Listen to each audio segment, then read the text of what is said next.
How to get rid of crow birds.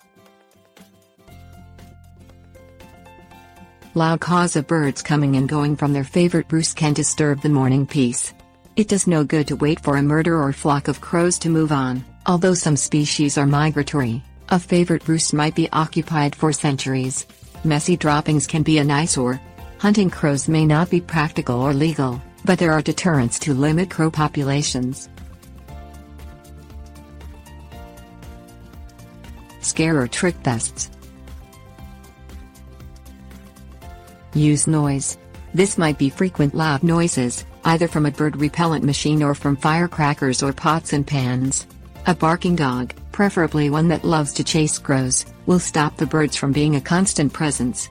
If a nesting area or food source is desirable, however, crows will find a way to make use of it out of reach or when the dog is asleep or not looking. Make a scarecrow. There's a reason scarecrows are so prevalent in nursery rhymes and legends. They work. A lightweight, life-sized version is best. A variation on the scarecrow theme is an owl decoy. These can be placed in treetops or the edge of the roof to keep crows away. Large rubber snakes also are quite effective.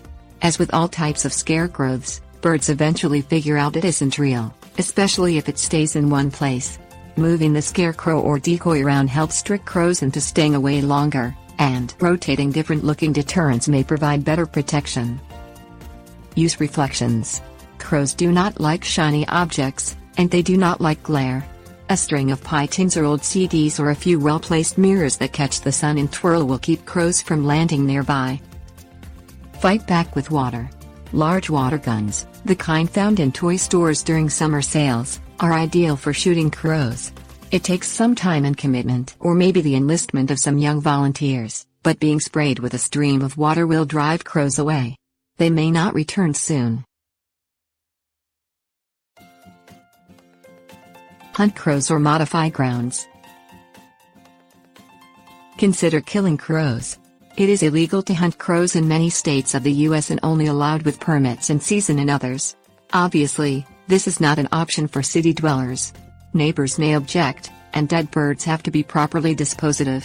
When crows are killed in an area they find attractive, more crows will move in to take their place. Clean up the area.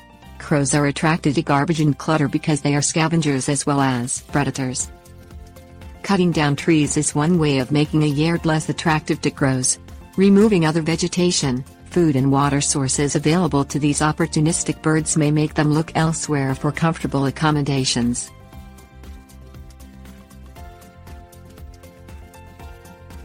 Tips. Warnings. Environmental studies that attempted to increase endangered species by removing predators have shown that ridding an area of crows does not increase other bird populations.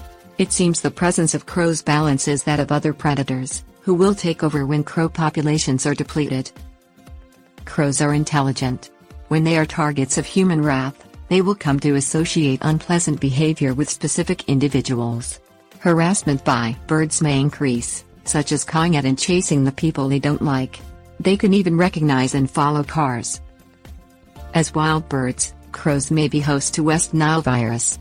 They usually do not spread the disease, which they get from bird-biting mosquitoes, because it kills them.